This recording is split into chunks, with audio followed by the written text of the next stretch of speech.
ইসলাম, দিন ইসলাম, কোরআন হাদিসের আলো।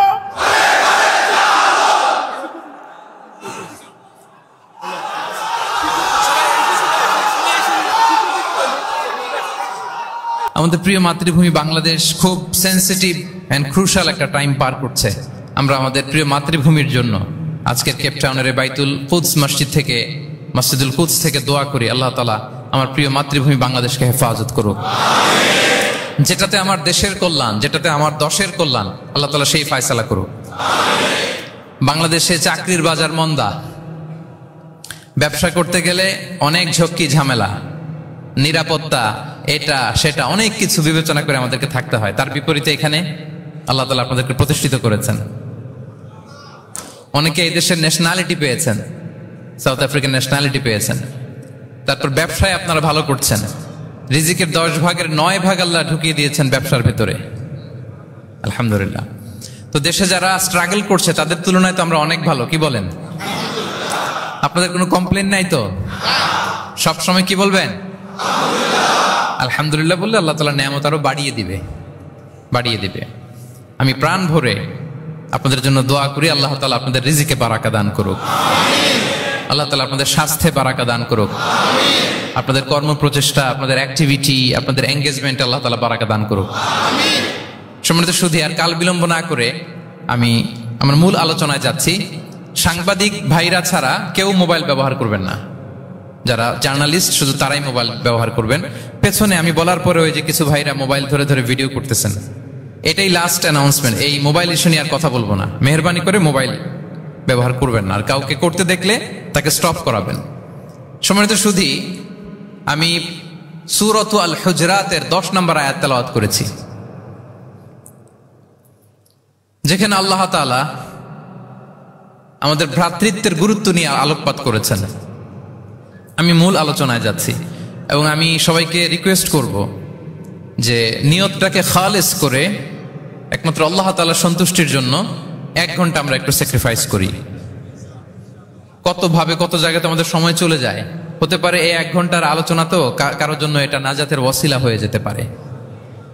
জি, আপনারা এখন যেমনি চুপচাপ নীরব, শেষ পর্যন্ত এরকম চুপচাপ নীরব থাকবেন তো?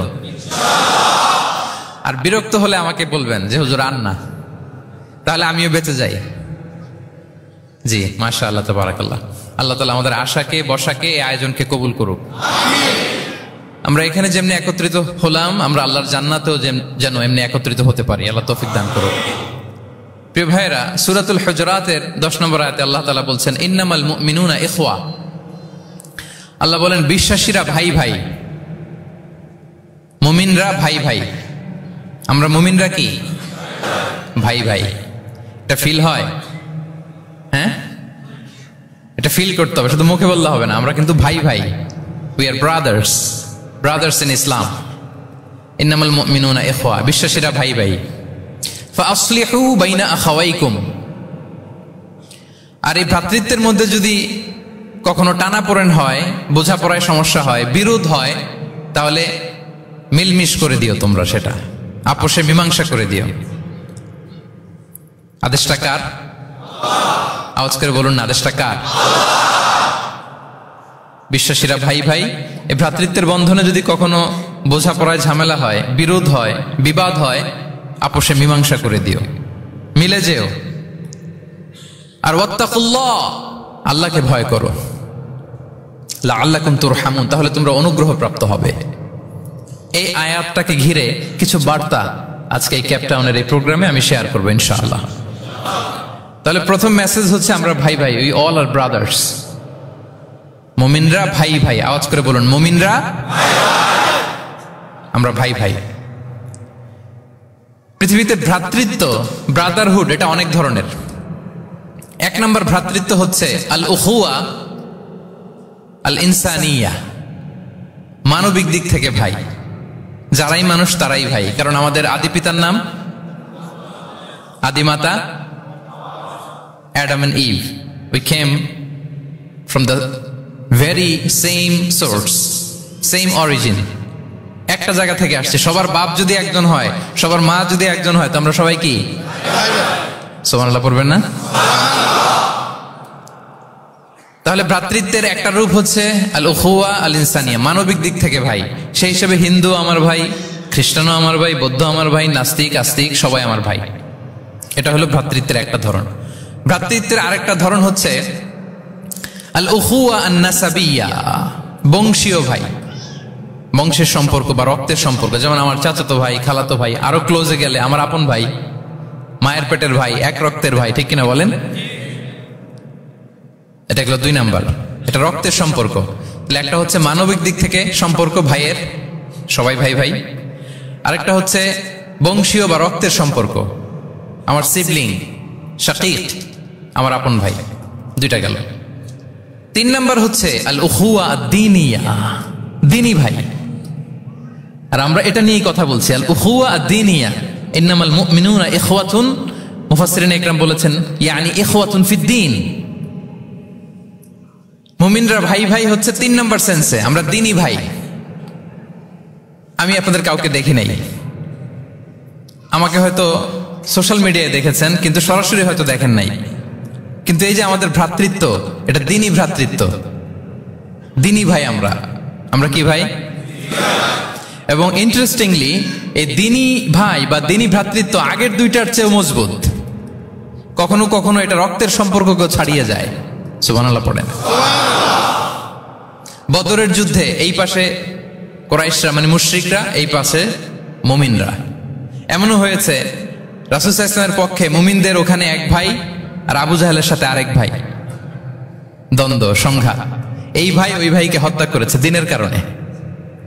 তার মানে দ্বীনি ভ্রাতৃত্ব এটা এত মজবুত, এটা মাঝে মাঝে রক্তের সম্পর্ককেও ছাড়িয়ে ছাপিয়ে উপরে উঠে যায়। আল্লাহু আকবার। তাহলে আমাদের সম্পর্কটা হচ্ছে এরকম মজবুত সম্পর্ক। প্রিয় ভাইরা, আমরা সবাই দ্বীনি ভাই। আওয়াজ করে বলুন, কি ভাই? এবং আমাদের দৃষ্টান্ত দিয়েছেন বিষ্ণু ইসলাম। তিনি বলেছেন তোমরা সবাই দ্বীনি ভাইয়েরা, সবাই মিলে এক দেহ এক প্রাণ। আওয়াজ করে বলুন, এক দেহ এক প্রাণ। শুধু মুখ দিয়ে বললেই হবে, এটা ফিল করতে হবে।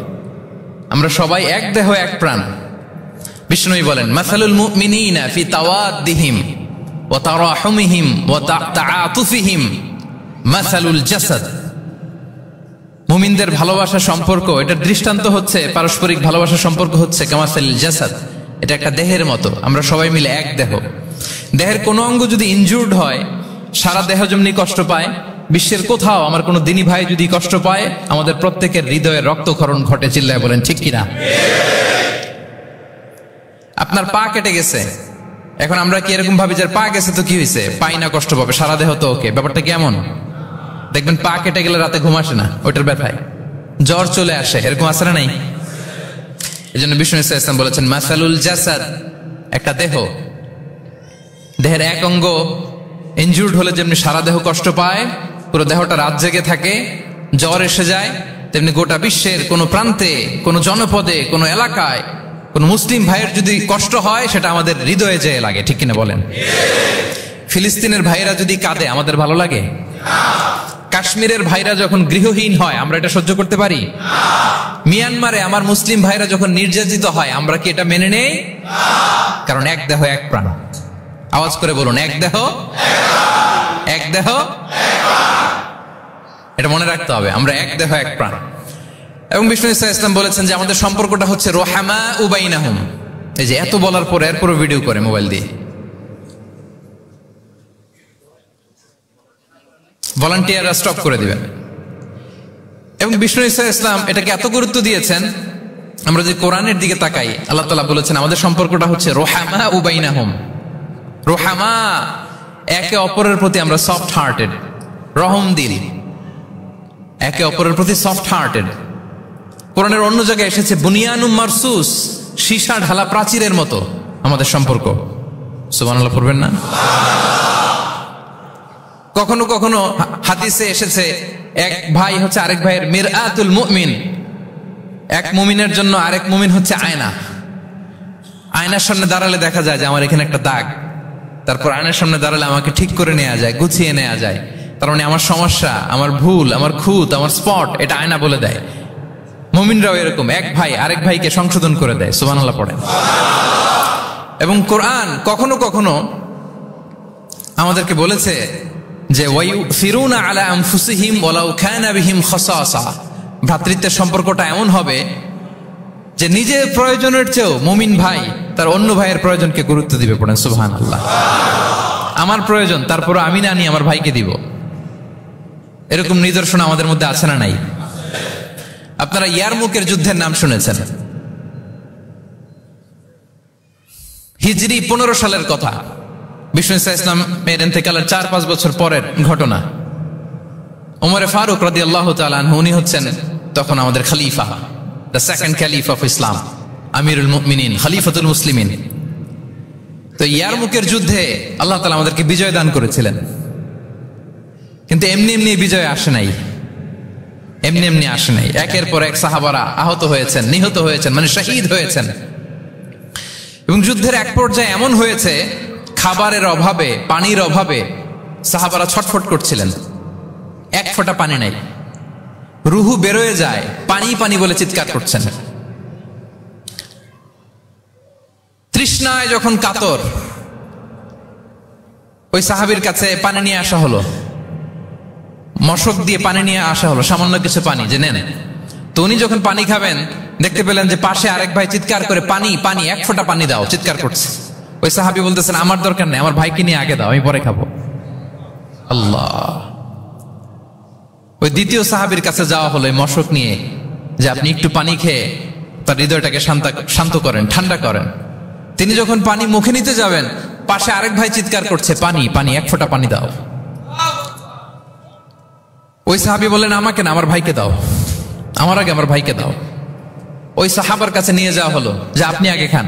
ওই সাহাবীর কাছে পানির মশক নিয়ে যেতে যেতেই উনি শহীদ হয়ে গেলেন।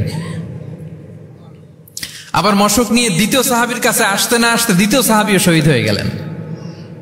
প্রথম যিনি চিৎকার করছিলেন তার কাছে আবার মশক নিয়ে যেতে না যেতে তিনিও শহীদ হয়ে গেলেন। সুবহানাল্লাহ পড়বেন না? ওয়ায়ুসিরুনা আলা আনফুসিহিম ওয়ালাউ কানা বিহিম খাসাসা, নিজেদের প্রয়োজন থাকা সত্ত্বেও মুমিনরা তার অন্য ভাইয়ের প্রয়োজনকে প্রাধান্য দেয়। আল্লাহু আকবার। এই হচ্ছে আমাদের ভ্রাতৃত্বের দৃষ্টান্ত। তাহলে প্রথম মেসেজ হচ্ছে মুমিনরা ভাই ভাই, মুমিনরা, আর আমাদের দৃষ্টান্ত হচ্ছে এক দেহ এক প্রাণ। আওয়াজ করে, এক দেহ এক প্রাণ। আর আমরা যদি কখনো বিবাদে জড়াই, আমরা এটাকে সংশোধন করে দেব, আপোষে মিলমিশ করে দেব। কি বলেন? নাকি আরো লাগাই দিবেন? ঝগড়া লাগছে, আর একটু লাগাই দিই। হ্যাঁ, আচ্ছা বলেন তো, আগুন লাগলে আপনারা কি দিয়ে নিভান?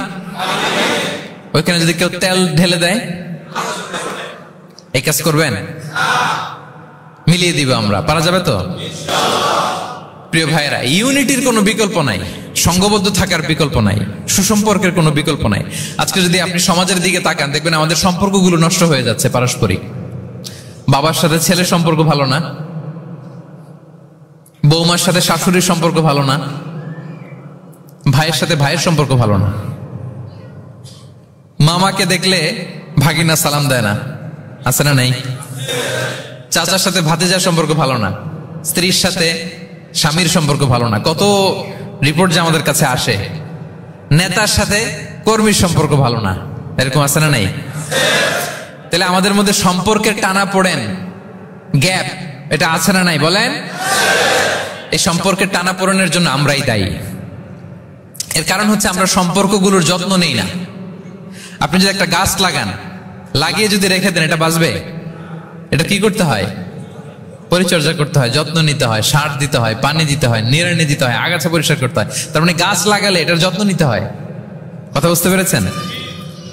আমাদের যে সন্তান, ওদেরকে যদি আপনি এমনি ছেড়ে দিয়ে রাখেন, মানুষ হবে না তারা, তাদের যত্ন নিতে হয়, ফলে মানুষের মতো মানুষ হয়। ঠিক কিনা বলেন? তো আমরা সবকিছু টেক কেয়ার করি, যত্ন নেই, কিন্তু আমাদের সম্পর্কগুলোর যত্ন নেই না। এজন্য পারস্পরিক সম্পর্কগুলোর যত্ন নিতে হবে আমার ক্যাপটাউনের ভাইয়েরা, যাতে সম্পর্কগুলো নষ্ট না হয়। কি বলেন? যত্ন নিবেন, যত্ন নিবেন। এখন আজকে আমি এই ড্যামেজ রিলেশনশিপ কিভাবে জোড়া লাগাবেন, সম্পর্কের কিভাবে এটা ফিক্স করবেন, সম্পর্ককে কিভাবে টিকিয়ে রাখবেন, যত্ন নিবেন, এটার কিছু ইসলামিক ফর্মুলা আপনাদের সাথে শেয়ার করবেন ইনশাআল্লাহ। সবাই বলুন ইনশাআল্লাহ। কিভাবে আমাদের মধ্যে আন্তরিকতা বাড়বে, ঘনিষ্ঠতা বাড়বে, হৃদ্যতা বাড়বে, এটার ইসলামিক ফর্মুলা, 10টা ফর্মুলা শেয়ার করবেন ইনশাআল্লাহ। জানতে মনে চায়? আচ্ছা, ইনশাআল্লাহ।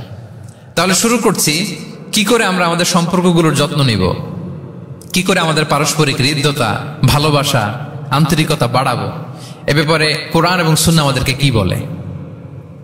1 নম্বরে, প্রিয় ভাইরা, 1 নম্বরে কোরআন আমাদেরকে আমাদের পারস্পরিক হৃদ্যতা, ভালোবাসা বাড়ানোর জন্য যে গাইডলাইন দেয় সেটা হচ্ছে দেখা হলেই সালাম দাও। দেখা হলেই কি? সালাম। সালাম দিলে সম্পর্ক বাড়ে। আলহামদুলিল্লাহ পড়বেন না? কোরআন বলছে ফাইদা দাখালতুম বুয়ুতান ফাসাল্লিমু আলা আনফুসিকুম তাহিয়াতাম মিন ইনদিল্লাহি মুবারাকাতান তাইয়্যিবা। তোমরা যখন ঘরে প্রবেশ করবে তোমরা নিজেদেরকে সালাম দাও, মানে বলো আসসালামু আলাইকুম। এটা হচ্ছে তাহিয়াতাম মিন ইনদিল্লাহ, আল্লাহর পক্ষ থেকে অভিবাদন পদ্ধতি। এটা আল্লাহ শিখিয়েছেন। গ্রিটিংস আমরা তো বলি হ্যালো, হাই, তারপর গুড মর্নিং, গুড ইভিনিং, এগুলো বলি, কিন্তু আল্লাহ শিখিয়েছেন আসসালামু আলাইকুম। আদম আলাইহিস সালামকে যখন আল্লাহ তাআলা তৈরি করলেন 60 হাত লম্বা করে বানালেন।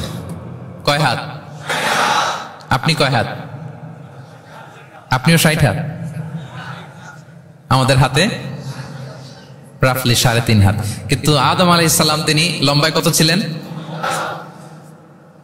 তো আদম আলাইহিস সালাম যখন সৃষ্টি হলেন তখন আল্লাহ তাআলা আদম আলাইহিস সালামকে বললেন, আদম তুমি সালাম দাও। কি দাও? ফেরেশতারা বসা ছিল, সাল্লিম আলা উলাইকান নাফার, সালাম দাও। এই যে মোবাইল দিয়ে ভিডিও করে। আল্লাহ তাআলা আদম আলাইহিস সালামকে বললেন সালাম দাও। আওয়াজ করে বলুন, কি দাও? হে আদম তুমি বলো আসসালামু আলাইকুম। আদম আলাইহিস সালাম বললেন আসসালামু আলাইকুম। তা আল্লাহ বললেন এটা তোমার এবং তোমার পরবর্তী পৃথিবীতে যারা আসবে তোমাদের অভিবাদন পদ্ধতি, গ্রিটিং, স্যালুটেশনস দেয়ার সিস্টেম। কেন বললেন? কারণ শয়তান অহংকারের কারণে বিতাড়িত হয়েছে। আল্লাহ চান যে আদম আলাইহিস সালাম যেন বিতাড়িত না হন। বিষ্ণু বলেন আল বাদিউ বিস সালামি বারিউম মিনাল কিবর, যে আগে আগে সালাম দেয় তার হৃদয় থেকে অহংকার টেনে ছেড়ে ফেলে দেয় কে? আগে সালাম দিবেন, আপনার হৃদয় অহংকার মুক্ত হয়ে যাবে। আল্লাহ তাআলা চাইলেন ইবলিস যেই ভুল করেছে আদম যেন সেটা না করে, আদমের হৃদয় যেন আগে থেকে অহংকার মুক্ত থাকে। তাই সৃষ্টির পরে আল্লাহ তাআলা আদম আলাইহিস সালামকে বললেন, আদম তুমি সালাম দাও, পড়েন আল্লাহু আকবার। তাহলে পারস্পরিক ভালোবাসা, হৃদ্যতা বাড়ানোর 1 নম্বর পদ্ধতি হচ্ছে সালাম। 1 নম্বর পদ্ধতি কি? আগে দিবেন না পরে? অনেকে বসে থাকে যে আমার আগে দেখ। আমি তো বাইরে দেখলাম খুব ঠান্ডা, যে এখানে এত ক্রাউড, এখন তো ঘামতেছি রীতিমতো। থাক প্রিয় ভাইরা, অসুবিধা নেই, থাক। আগে দিবেন না পরে? বাসায় যে এখন আসতে হয়ে গেছে সাউন্ড। হ্যাঁ আচ্ছা, ভাবিরাও উপরে আছে। দুই পক্ষে আমার ব্যালেন্স করে বলতে হবে। ভাবিরা ট্রাই করবেন, ভাবিরা যেন আগে দিতে পারেন। ভাইরা আপনারাও ট্রাই করবেন, আপনারা যেন আগে দিতে পারেন। সালাম নিয়ে আমরা কম্পিটিশন করব, কে কার আগে দিতে পারে, ঠিক কিনা? আমি আপনাদেরকে আবারও সালাম দিচ্ছি, আসসালামু আলাইকুম ওয়া রাহমাতুল্লাহ। তাহিয়াতাম মিন ইনদিল্লাহি মুবারাকাতান তাইয়্যিবা, আল্লাহর পক্ষ থেকে এটা অভিবাদন। মুবারাকা, বরকতময়, তাইয়্যিবা এটা পবিত্র বাণী, শান্তির বাণী। অনেকে বলে হুজুর ঘরে শান্তি নাই। ঘরে তো শান্তির বাণী তো আপনি ঢুকানি না, ঘরে আসবে কোত্থেকে? শান্তির পায়গাম তো ঢুকাতে হবে, আর শান্তির পায়গামের নাম হচ্ছে সালাম। শান্তির পায়গামের নাম কি? তাহলে ঘরে সালামের চর্চা। আপনি ভাবিকে দিবেন, ভাবি আপনাকে দিবে। আপনি বাচ্চাকে দিবেন, বাচ্চা আপনাকে দিবে। সবাই সবাইকে আগে দেওয়ার চেষ্টা করবো, নাকি বসে থাকবেন? পারবেন? ঠিক আছে। তাহলে পারস্পরিক সম্প্রীতি, হৃদ্যতা, ভালোবাসা বাড়ানোর 1 নম্বর ফর্মুলা হচ্ছে সালাম। 1 নম্বর ফর্মুলা। আমি কিন্তু জিজ্ঞেস করবো আবার শেষে, এজন্য কান দুটো খরগোশের কানের মতো খাড়া করে আমার দিকে তাকিয়ে থাকুন। 1 to 1, brain to brain. Mobile নাই, ভিডিও নাই, ক্যামেরা নাই, শুধু এভাবে চাতক পাখির মতো তাকিয়ে থাকেন। দেখবেন যে সিনা বা সিনা এলেম আসছে এইভাবে, হৃদয় থেকে হৃদয়ে, নাকি মোবাইল থেকে মোবাইলে? এখন তো মোবাইল থেকে মোবাইলে এলম এসেছে, সিনা থেকে সিনা। 1 to 1, ব্রেন টু ব্রেন। তাহলে হৃদ্যতা, সম্পর্ক, ভালোবাসা এটা বাড়ানোর 1 নম্বর ইসলামী ফর্মুলা কি? এবং বিষ্ণু সাল্লাল্লাহু আলাইহি ওয়াসাল্লাম বলেছেন এই সালাম যদি দাও তাহলে তোমাদের পারস্পরিক ভালোবাসা বাড়বে। তিনি বললেন, আওয়ালা আদুল্লুকুম আলা শাইইন ইযা ফাআলতুমুহু তাহাব্বাবতুম। হে সাহাবীরা, আমি কি তোমাদেরকে একটা টিপস শিখাই দিব না, যেটা করলে তোমাদের মধ্যে ভালোবাসা বাড়বে? সাহাবারা বললেন, অবশ্যই শিখাবেন। বিষ্ণু সাল্লাল্লাহু আলাইহি ওয়াসাল্লাম বললেন, আফশুস সালামা বাইনাকুম। যদি চাও নিজেদের ভালোবাসা বাড়ুক তো বেশি বেশি সালাম দাও। সরাসরি বিষ্ণু সাল্লাল্লাহু আলাইহি ওয়াসাল্লাম এটাই বলেছেন। নিজেদের মধ্যে ভালোবাসা বাড়াতে চাইলে কি দিবা? সালাম দিবা। তাহলে 1 নম্বর ফর্মুলা আমরা জেনে গেলাম। আমাদের হৃদ্যতা, ভালোবাসা এটা বাড়াতে চাইলে আমরা সালাম দিব। অনেকদিন ধরে কথা বলেন না, ভুল করছেন আপনি, সালাম দিবেন। আপনি শুরু করবেন। অনেকে বলে আমি করবো কেন, ভুল তো সেই করছে, দোষ তো ওর, আমি কথা কমু কেন? এরকম অভিমান আছে না? এই অভিমান আর গো ধরে বসে থাকবেন? আর আওয়াজ করে বলেন, থাকবেন? বরং কি করবেন? তাহলে গেল ভালোবাসা, হৃদ্যতা, সম্পর্ক ভালো করার প্রথম পদ্ধতি হচ্ছে সালাম। আমরা সালাম দিব পরস্পরকে। গেল 2 নাম্বার টিপস বা ফর্মুলা হচ্ছে স্মাইলিং ফেসে থাকা, মানে মুচকি হাসির একটা ভাবে থাকা সব সময়। এটা সুন্নাহ। মুচকি হাসি। কি হাসি? প্রিয় ভাইরা খেয়াল রাখবেন, হাসি এটা কিন্তু ইতিবাচক ভাবে সংক্রামক, মানে এটা ছড়ায়। আমি হেসে হেসে কথা বললে শ্রোতাও একটু হাসি খুশি ভাব, আমি গোমরামুখ, আপনারাও গোমরামুখ, এরকম হয় না? এবং দেখবেন যে সব সময় একটু স্মাইলিং ফেসে থাকে তাকে সবাই পছন্দ করে। কথা বলেন ঠিক কিনা?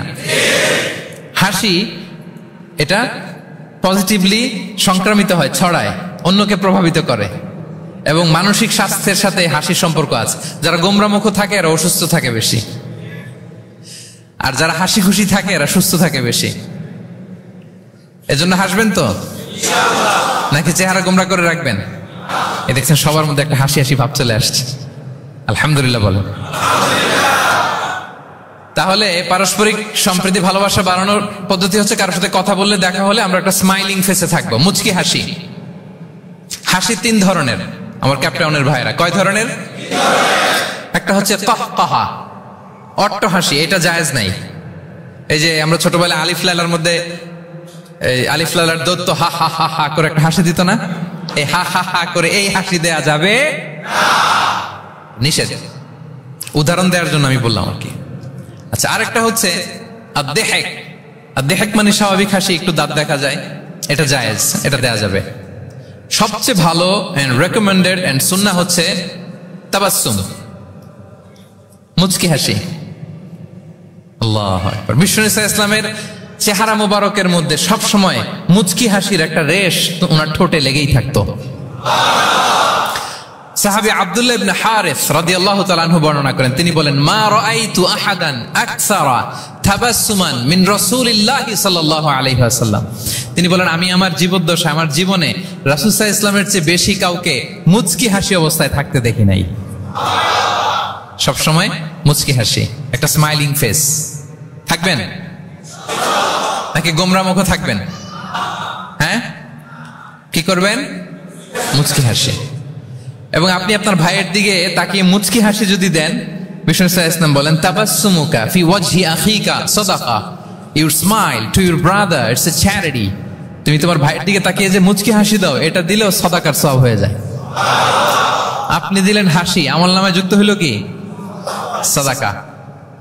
হ্যাঁ, এবং বিষ্ণু সাল্লাল্লাহু আলাইহি ওয়াসাল্লাম বলেছেন, তুমি কোন কাজকে লা তাহকিরান্না মিনাল মা'রুফি শাইআ, কোন কাজকে ছোট করে দেখবে না, কোন নেক আমলকে। যদিও তুমি তোমার ভাইয়ের চেহারার দিকে মুচকি হাসি দিয়ে তাকাও, এটাও সাদকা দেওয়ার সওয়াব।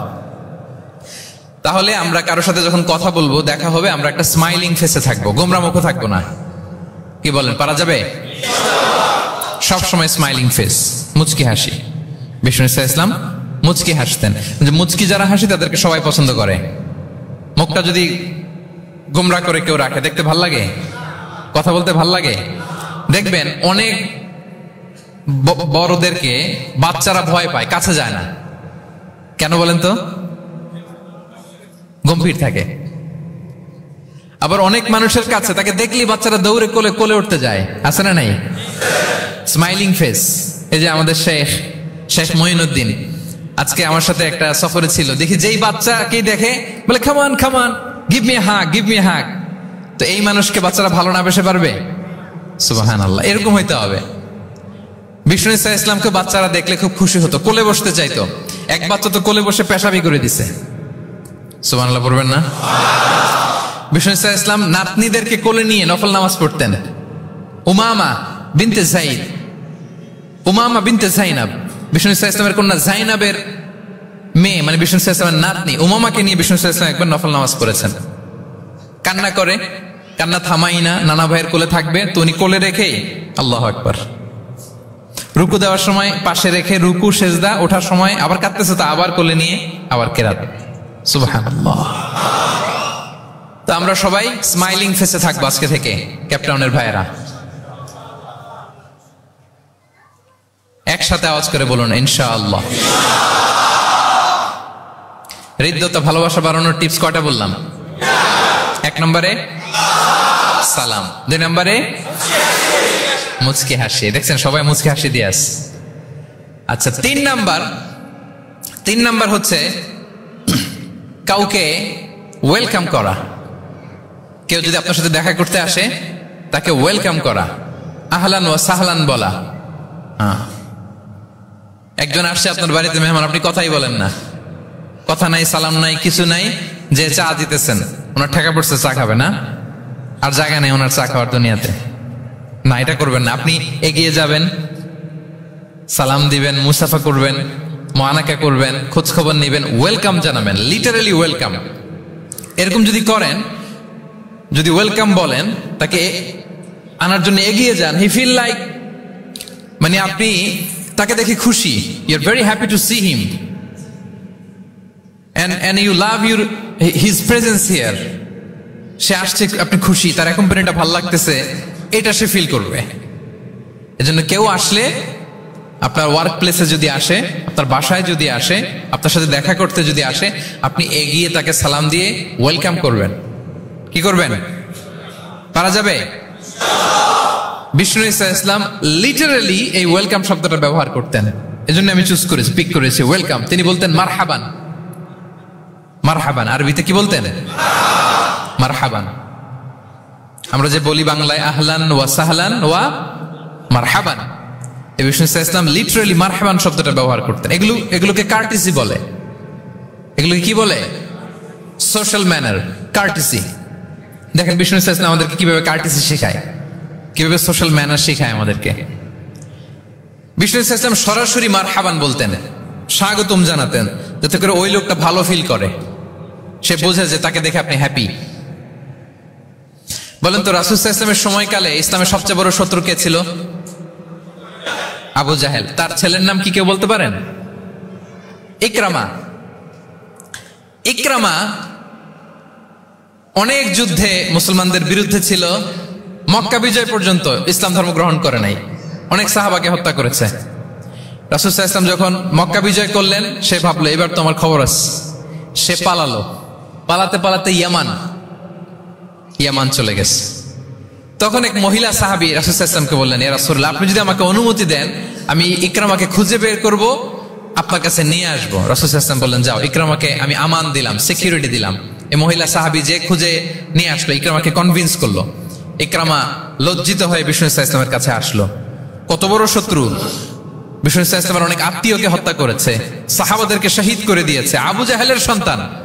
তো সে যখন লজ্জিত হয়ে উঠে চড়ে বিষ্ণু সাল্লাল্লাহু আলাইহি ওয়াসাল্লামের কাছে আসলো, বিষ্ণু সাল্লাল্লাহু আলাইহি ওয়াসাল্লাম তাকে দেখে প্রথম যে কথাটা বললেন সেটা হচ্ছে মারহাবান বির-রাকিবিল মুহাজির।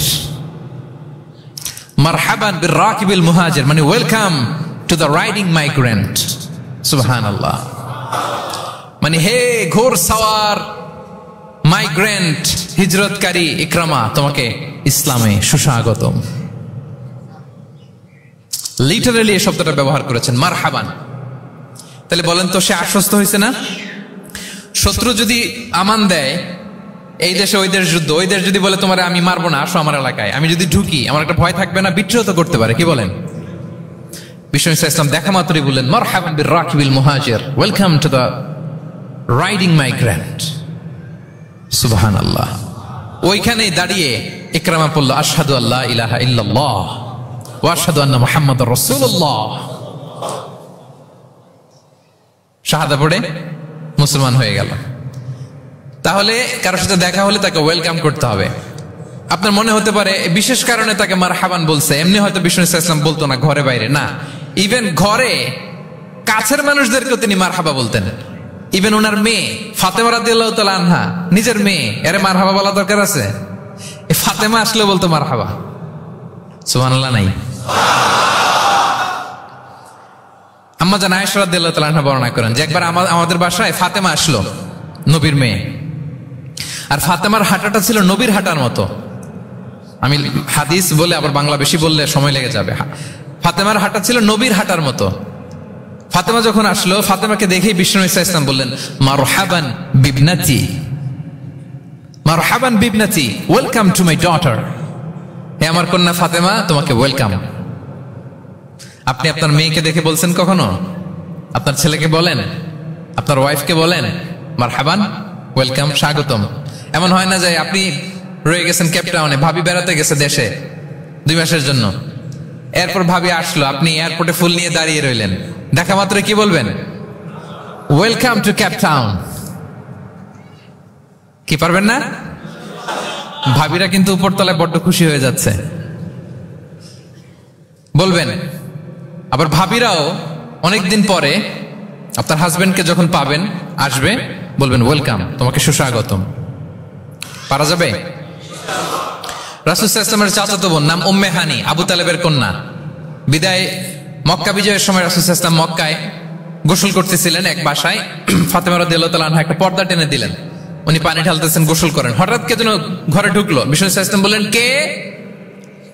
ওনার কাজিন চাচাতো বোন উম্মে হানি বললেন, আমি উম্মে হানি। বিষ্ণু সাল্লাল্লাহু আলাইহি ওয়াসাল্লাম পর্দার এপাশ থেকে গোসল করতেছে, উনি বলতেছেন মারহাবান বি উম্মে হানি, ওয়েলকাম, ওয়েলকাম উম্মে হানি টু মাই হাউস। আল্লাহু আকবার। এবং ফরেন যত ডেলিগেশন আসতো, বিদেশি প্রতিনিধি, তাদের প্রত্যেককে বিষ্ণু সাল্লাল্লাহু আলাইহি ওয়াসাল্লাম বলতেন মারহাবান বিল কওম ও মারহাবান বিল ওয়াফদি গায়রা খাজায়া ওয়ালা নাদামা। যত ডেলিগেশন আসতো এদেরকে বলতেন welcome, welcome to Medina city, আসেন, ওয়েলকাম। তাহলে প্রিয় ভাইরা, আমাদের পারস্পরিক সম্পর্ক, হৃদ্যতা, ভালোবাসা বাড়ানোর 3 নম্বর ফর্মুলা হচ্ছে, কেউ আমার বাসায় আসলে, কেউ আমার অফিসে আসলে, কেউ আমার সাথে দেখা করতে আসলে, আমি তাকে ওয়েলকাম করব। কি করব? মনে থাকবে তো? কয়টা গেল? 1 নাম্বার কি ছিল?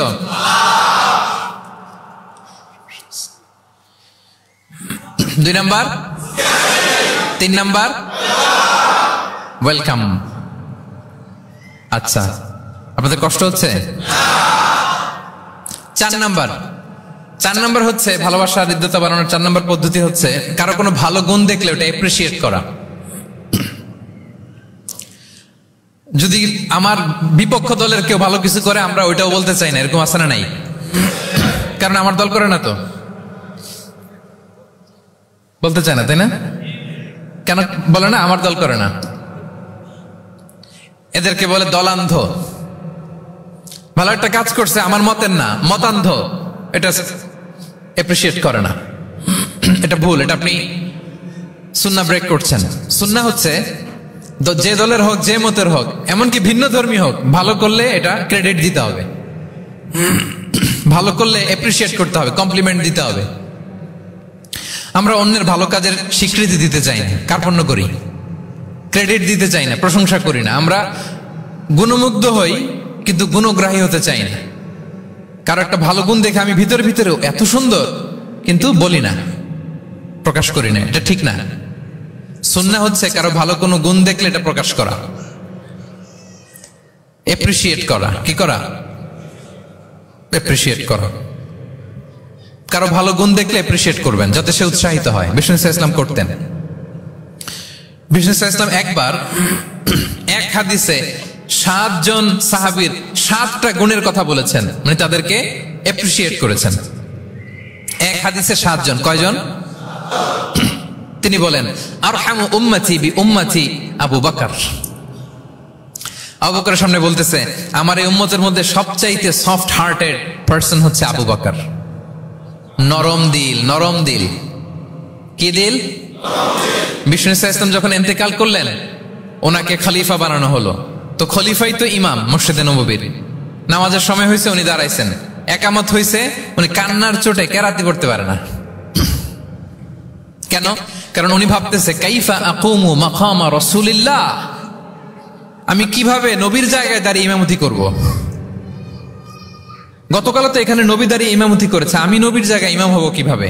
এই ভাবনা থেকে উনি কাঁদতে কাঁদতে ওনার তেলাওয়াতই শুনতো না, পিছনে কমপ্লেন আসছে পরে যে ওনার তেলাওয়াত আমরা শুনতে পাই না। আরহামু উম্মতি বি উম্মতি আবু বকর। এরপর বিশ্বনবী বললেন ওয়া আশাদ্দুহুম ফি আমরিল্লাহি উমর, আর আল্লাহর দিন বাস্তবায়নে সবচাইতে কঠোর হচ্ছে ওমরে ফারুক। সবচাইতে কঠোর, সবচাইতে কঠোর। বিষ্ণু বলেন ওমর, তুমি যদি কোনো রাস্তা দিয়ে হাঁটো, শয়তান যদি দেখে, শয়তান ওই রাস্তা রেখে দিয়ে অন্য রাস্তা দিয়ে হাঁটে।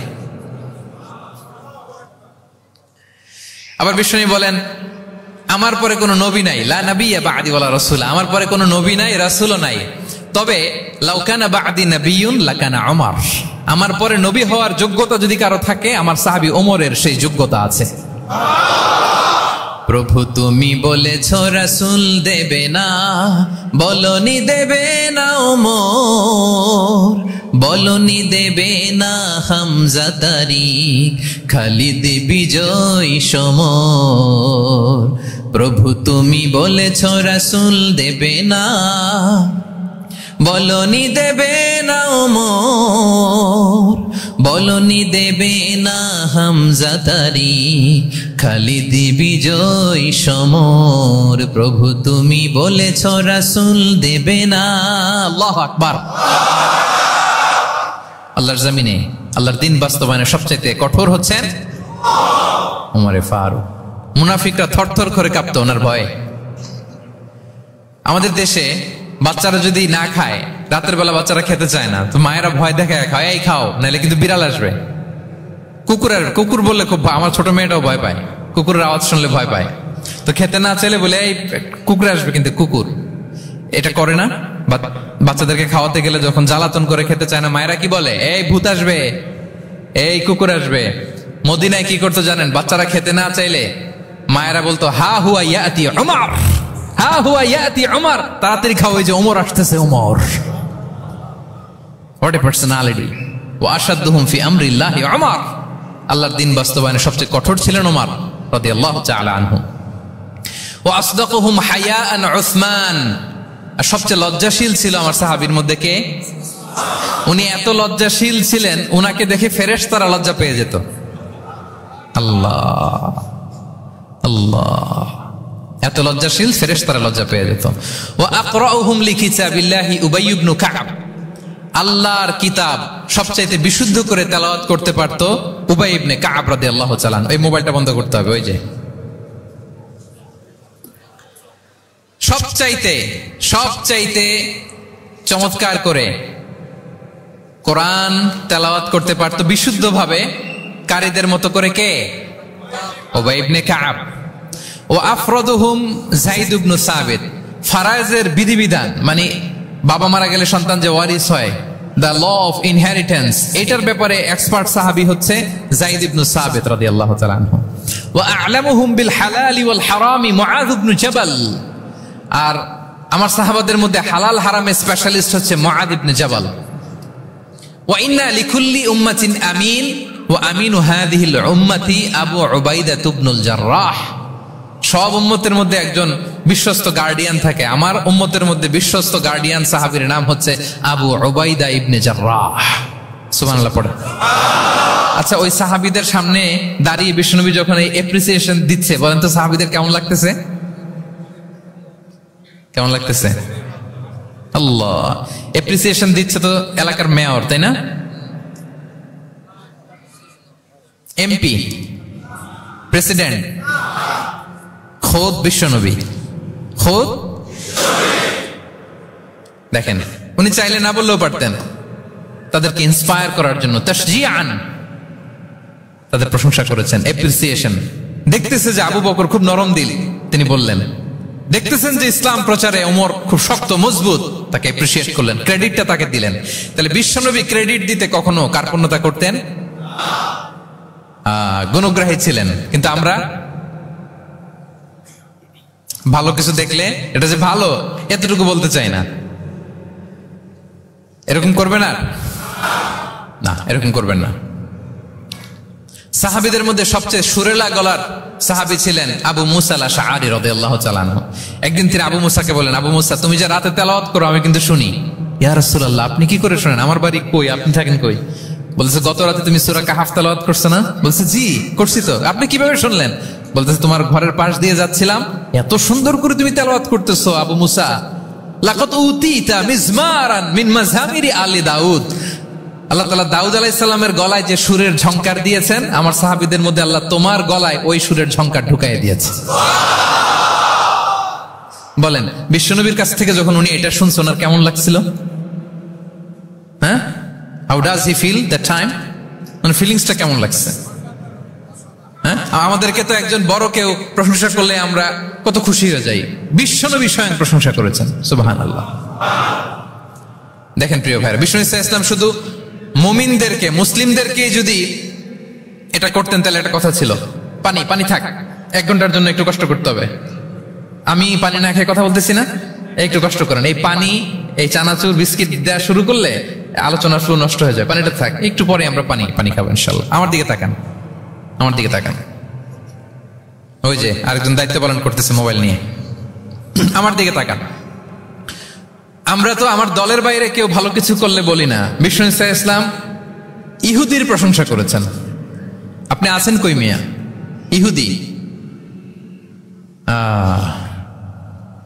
উহুদের যুদ্ধে বিষ্ণু ইসলামের সাথে মদিনার যে ইহুদিরা, তাদের কন্ট্রাক্ট ছিল মদিনা কেউ অ্যাটাক করলে সবাই মিলে মদিনাকে রক্ষা করবে। কিন্তু কুরাইশরা আক্রমণ করলো, এখন আর কেউ বেরোয় না। বনু কাইনুকা, বনু নদীর, বনু কুরাইজা কেউ আর যায় না, কেউ যায় না। বিশ্বনবী কি করবেন? নিজেই বেরোলেন সাহাবাদেরকে নিয়ে। মাঝপথে আবার মুনাফিকরা ফিরে গেল, কোন ইহুদি যায় নাই, কথা রাখে নাই, একজন ইহুদি ছাড়া। তার নাম মুখাইরিক। তার নাম কি? মুখাইরিক। অন্য ইহুদিদেরকে বলতেছে, এই ইহুদিরা, তোমরা না মুহাম্মাদের সাথে চুক্তি করেছো মদিনায় অ্যাটাক হলে সবাই মদিনাকে সেভ করবা, তোমরা যাও আর না যাও, আমি যাব, আমি আমার কথা রাখবো, আমার কথার দাম আছে। এবং সে বলল, আমি যদি এই যুদ্ধে নিহত হই আমার সম্পদের মালিক হয়ে যাবে মুহাম্মদ, আমার কোনো ছেলে মেয়ে পাবে না। মুখাইরিক বীর দর্পে ঘোড়া হাঁকিয়ে উহুদের ময়দানে যুদ্ধে গেল মুহাম্মদ সাল্লাল্লাহু আলাইহি ওয়াসাল্লামের পক্ষে, কুরাইশদের বিপক্ষে। বীর দর্পে যুদ্ধ করতে করতে সে নিহত হলো। যুদ্ধ শেষে শহীদ সাহাবাদের লাশ যখন বিষ্ণু ইসলামের সাথে আনা হলো, কাছে আনা হলো, মুখাইরিকের লাশও আনা হলো। মুখাইরিক তো মুমিন ছিল না, কি ছিল? সাহাবারা বলে, ইয়া রাসূলুল্লাহ, মুখাইরিক আপনার পক্ষে লড়াই করে নিহত হয়েছে। বিষ্ণু ইসলাম অনেকক্ষণ মুখাইরিকের দিকে তাকিয়ে রইলেন আর বললেন, মুখাইরিক খায়রু ইয়াহুদ। মুখাইরিক is the best of the Jewish. ইহুদিদের মধ্যে সর্বশ্রেষ্ঠ জুইশ হচ্ছে মুখাইরিক। পড়েন আল্লাহু আকবার। Appreciation, giving credit to others. মুখাইরিক হচ্ছে the best of the Jewish. জুইশদের মধ্যে সবচেয়ে শ্রেষ্ঠ মানুষ হচ্ছে মুখাইরিক। সে কথা রেখেছে।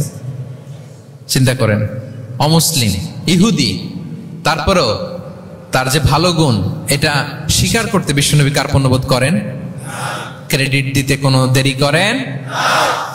তাহলে এই যে অ্যাডমায়ার করি না, আমরা কাউকে প্রেজ করি না, প্রশংসা করি না, এটা বাজে অভ্যাস। এটা থেকে আমাদের বেরিয়ে আসতে, ভালো করলে ভালোকে ভালো বলবেন, সাদাকে কালোকে, ভালোকে মন্দকে বলবেন, অ্যাপ্রিসিয়েট করবেন। আপনার ছেলে একটা ভালো কাজ করেছে, অ্যাপ্রিসিয়েট করেন, বলেন যে মাশাআল্লাহ তুমি সুন্দর কাজ করছো। একটা সূরা মুখস্থ করছে, ঠিক আছে তোমাকে বাইরে আউটিং এ নিয়ে যাবো, ওখানে আমরা ডাইনিং করবো। হ্যাঁ, ভাবি সুন্দর করে একটা কিছু রান্না করছে, অ্যাপ্রিসিয়েট করবেন। আজকে কি সব ভাবির পক্ষে হয়ে যাচ্ছে নাকি ভাবিদের পক্ষে? ঘুরে ফিরে ভাবিদের পক্ষে চলে যাচ্ছে কথাবার্তা বেশি। এটা বাস্তবতা। আপনার স্ত্রী যদি আপনার জন্য ভালো কিছু রান্না করে, ভালো লাগলে আপনি বলবেন যে খুব ভালো হয়েছে আজকের রান্নাটা। অনেকে আছে যে তার ওয়াইফ অনেক চমৎকার করে রান্না করছে কিন্তু সে কোনোদিন মুখ খুলে কিছু বলে না। এরকম আছে না নাই? এমনটা করবেন না। এবং অনেক হাজবেন্ড হয়তো স্ত্রীর জন্য অনেক কিছু করে, গিফট এনে দেয়, অনেক স্ট্রাগল করে, অনেক কিছু করে, কিন্তু স্ত্রী মুখ ফুটে হাজবেন্ডকে বলে না। এটা বলবেন, মুখ ফুটে বলবেন আজকে থেকে, এপ্রিসিয়েট করবেন, ভালো দেখলে এটা ভালো বলবেন, ক্রেডিট দিবেন। আমার ক্যাপটাউনের ভাইরা, পারা যাবে? কয়টা গেল? এক নম্বরে, 2 নম্বরে মুচকে আসে, 3 নম্বরে, 4 নম্বরে অ্যাপ্রিসিয়েশন। আচ্ছা, 5 নম্বর হচ্ছে কল্যাণ কামনা করা, অন্যের ওয়েল উইশিং, অন্যের কল্যাণ কামনা করা সব সময়, থাকলেও, সামনে থাকলেও, না থাকলেও কল্যাণ কামনা করা। অনেকে সামনে সামনে অনেক ভালো, ভাই আপনি যে কত ভালো মানুষ, আপনারা ছাড়া আমার চলেই না, আপনি মানে অনেক ভালো, এই এলাকায় আপনার মতো ভালো মানুষ আর নাই। মানে সামনে আপনি অনেক ভালো, আপনি দাতা, আপনি সমাজসেবক, আপনি শ্রেষ্ঠ মানুষ, কিন্তু দূরে চলে গেলে আর নাই, তার বদনাম, তার ব্যাপারে অন্যদের কান ভারী করে, আরে উনি তো এমন একটা লোক, বুঝছেন কি আর বলবো, বইলে আর লাভ নাই, পারি না ভাই ওনার সাথে, আর পারা যায় না, এরকম আছে না নাই? তার মানে সামনে সামনে খুব আপনি ভালো ভালো বললেন, কিন্তু সে যখন অনুপস্থিত তখন না। এটা তো শুভকামনা হয় না, এটা হয়েছে মুমিনদের শুভকামনা উপস্থিত অবস্থাতেও অনুপস্থিত অবস্থাতেও। আলহামদুলিল্লাহ বলেন। এজন্য বিষ্ণু বলেন দ্বীন ও আন-নাসিহা, দিন হচ্ছে আন-নাসিহা মানে কল্যাণ কামিতা, দিন মানে কল্যাণ কামিতা, সবার জন্য আপনি গুড উইশ করবেন, কল্যাণ কামনা করবেন, ওয়েল উইশিং করবেন, শুভকামনা জানাবেন, সামনে থাকলেও দূরে থাকলেও। বিষ্ণু সাল্লাল্লাহু আলাইহি ওয়াসাল্লাম বলেন লিল মুমিনি আলাল মুমিনি সিত্তু খিসাল, এক মুমিনের উপর আরেক মুমিনের 6টা দায়িত্ব, এর মধ্যে একটা হচ্ছে ওয়া ইয়ানসাহু লাহু ইদা গাবা আও শাহিদা, সে তার শুভকামনা করবে, উপস্থিত থাকলেও করবে, অনুপস্থিত থাকলেও করবে। সুবহানাল্লাহ পড়েন। সামনেও যেমনি করবেন, দূরে গেলেও করবেন। অন্যের জন্য শুভকামনা করলে এটা ফিরে নিজের দিকে আসে, এটা খেয়াল রাখেন। এটা একটা লাইফ হ্যাকস শেয়ার করতেছি, আজীবন কাজে লাগবে। অন্যের জন্য যেটাই ভালো কামনা করবেন এটা ঘুরে আপনার দিকে আসবে। অনেকে বলে হুজুর ওর জন্য দোয়া করে আমার কি লাভ, নিজের জন্য আল্লাহ আমারে মাফ করে দাও, আল্লাহ আমারে সমৃদ্ধি দাও, আল্লাহ আমার বেতন বাড়াও, আল্লাহ আমার ব্যবসায় বরকত দাও, আল্লাহ আমার ছেলেরা হাফেজ বানাও, আল্লাহ আমার বউ, আল্লাহ আমার মেয়ে, আল্লাহ আমার আমার আমার সব আমার ভালো আপনি চাচ্ছেন নিজের জন্য, অন্যদের জন্যও চান। আল্লাহ আমার সব ভাইদেরকে মাফ করো, আল্লাহ আল্লাহ আমার গোটা মুসলিম উম্মাকে তুমি বরকত দাও, কল্যাণ দাও, নেতৃত্বে আসার তৌফিক দাও, আল্লাহ সবাইকে সুস্বাস্থ্য দাও, এটা ফিরে আপনার দিকে আসবে। অন্যের জন্য শুভকামনা বহুগুণ বৃদ্ধি হয়ে নিজের দিকে রিটার্ন করে। বিষ্ণু সাল্লাল্লাহু এটাই বলেছেন মা মিন আবদিন মুসলিমিন ইয়াদউ লিআখিহি বিযাহরিল গায়বি ইল্লা ক্বালা লাহুল মালাকু ওয়া লাকা বিমিসলিন, কেউ যদি তার ভাইয়ের অনুপস্থিতি তার ভাইয়ের জন্য দোয়া করে, ফেরেশতারা ওই দোয়াটা তার জন্য আগে আগে করে। তাহলে অন্যের জন্য শুভকামনা করলে, দোয়া করলে লাভ না লস? ধরেন আমি মোশাররফ ভাইয়ের জন্য দোয়া করলাম যে আল্লাহ মোশাররফ ভাইকে তুমি সুস্থ করে দাও, তখন ফেরেশতারা বলে আল্লাহ যিনি দোয়া করতেছে তার যদি কোনো রোগ বালাই থাকে আগে তারে সুস্থ করে দাও। ধরেন আমি বেলায়েত ভাইয়ের জন্য দোয়া করতেছি, আল্লাহ বেলায়েত ভাইয়ের এই সমস্যা আল্লাহ তুমি দূর করে দাও, ফেরেশতারা বলবে আল্লাহ যিনি দোয়া করতেছে তার যদি এই সমস্যা থাকে আগে তারে এটা দূর করে দাও।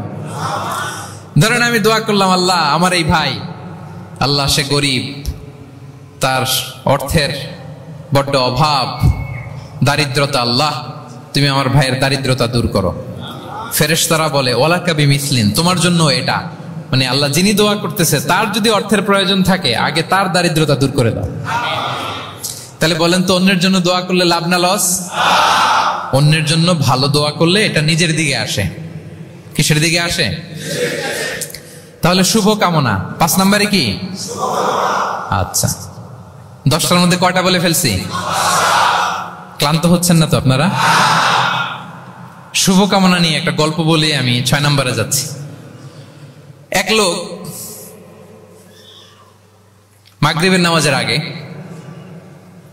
তার বন্ধুর জন্য দোয়া করতেছে, আল্লাহ আমার বন্ধুকে তুমি একটা সুন্দরী, রূপবতী, গুণবতী, নেককার, মুতিয়া, কানেতা, জামিলা, রায়েআ, একজন রূপবতী নেককার স্ত্রী দাও আল্লাহ। কতদিন ধরে তার বিয়েটা ঝুলে আছে, আল্লাহ তুমি ব্যবস্থা করে দাও, সুন্দরী, নেককার, আল্লাহ।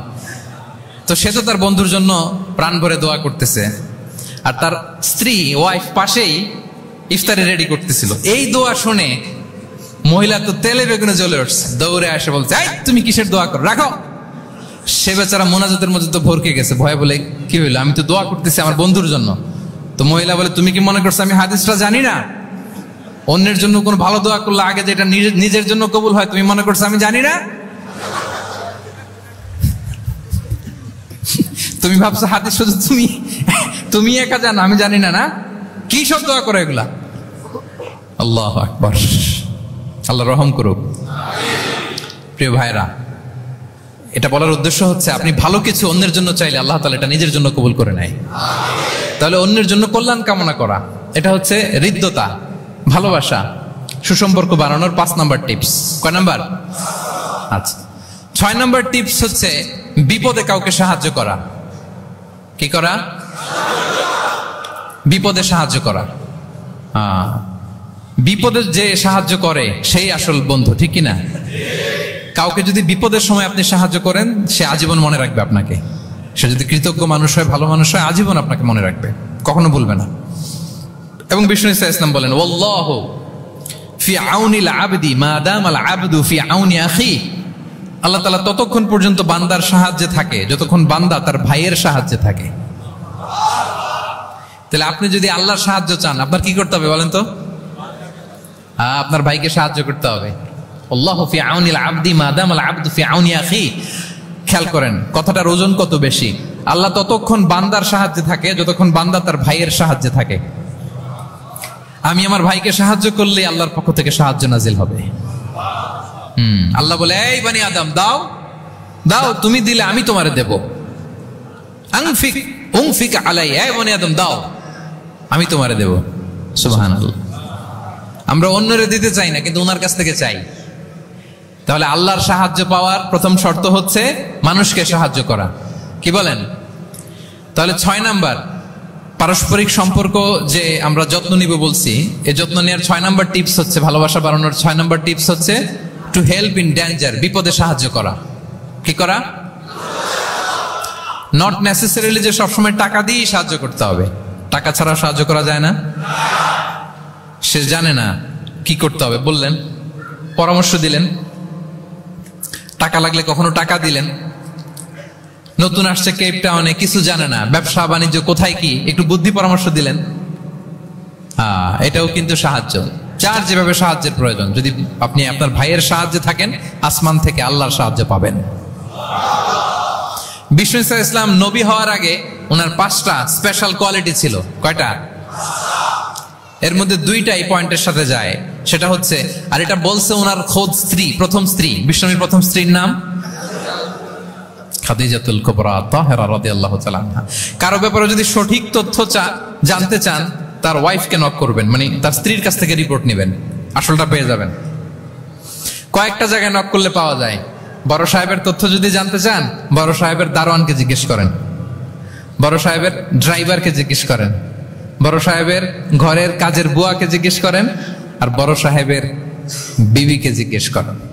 এই 4 জনকে জিজ্ঞেস করলেই বড় সাহেবের গোমর আসল তথ্য এদের কাছ থেকে পাওয়া যাবে। বিষ্ণু ইসলামের স্ত্রী আম্মাজান খাদিজা বলেন, বিষ্ণু ইসলামের 5টা গুণ ছিল নবী হওয়ার আগেই। এর মধ্যে একটা হচ্ছে ওয়া তাহমিলুল কাল্লা, তিনি মানুষের বোঝা বইয়ে দিতেন। সুবহানাল্লাহ পড়বেন না? একজন লাকড়ি নিয়ে যাচ্ছে, ভারী, পিঠ কুঁজো হয়ে যাচ্ছে ব্যথায়, বিশ্বনবী নিজের কাঁধে নিয়ে ওটা বহন করে দিতেন।